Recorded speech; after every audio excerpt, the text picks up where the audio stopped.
Bitcoin briefly touching over 123,000. Last week was crypto week. That's in the past now. So we've seen the results of crypto week, right? We see Bitcoin peaked all-time highs, back down a little bit, but hovering around that 119, 120 mark. You see Ethereum uh around $3,800. We see XRP $33.06. So the crypto boom is happening again.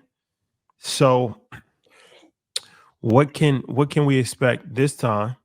And do the moves genuinely reflect sustainable institutional flows or simply Fed speculation?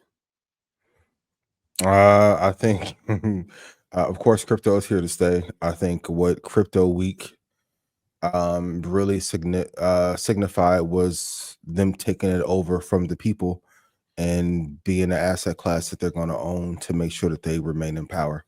And they own, once again, even the decision to own every asset class on earth that matters. I learned that from reading what banking institutions do. So we can't say that it's speculative. I stated before, I thought the banks are going to take it over. This confirms it. It also confirms that people don't care about decentralization when there's gains to be had and it being centralized or it being controlled by certain forces. Bitcoin will continue to rise. I think they are the leader. I know some of you who love Ethereum were mad at my Harold Miner take. I'll say Kobe.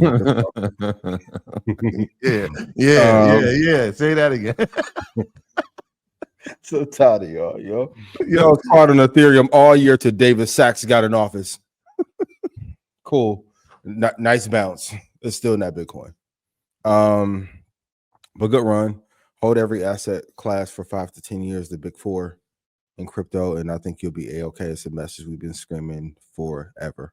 So yeah, I think I'll just add to that, just watching where the money's going, right? So one of the things that we talked about is watching the net inflows into crypto. And if you've been watching them over the past 6 months, you've seen a steady growth, nothing explosive, but a steady growth. And that has continued. Obviously, Crypto Week was huge.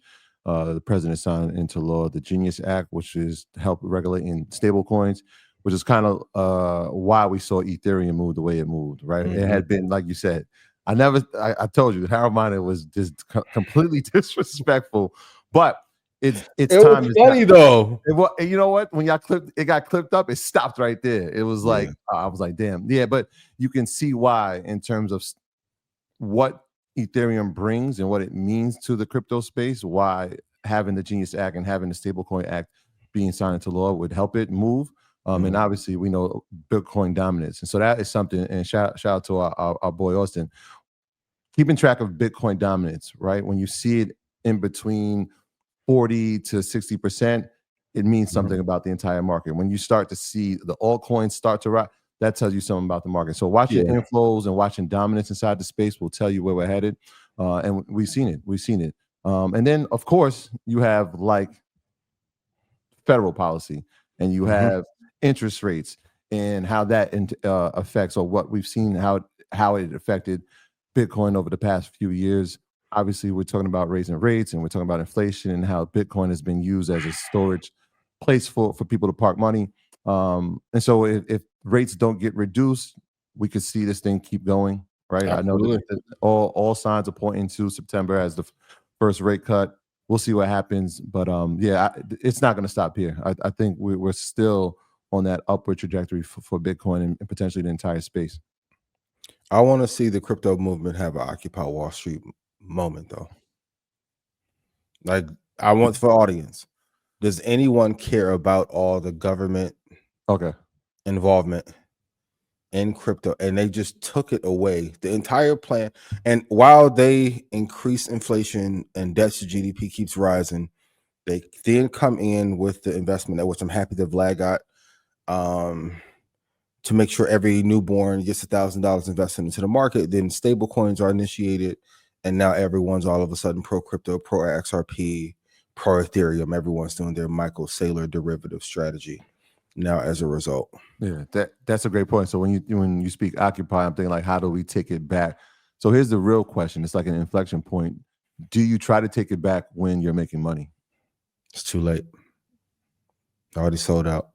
People gonna want the money every time. Yep, and the banks know that. Exactly. Mhm. Exactly.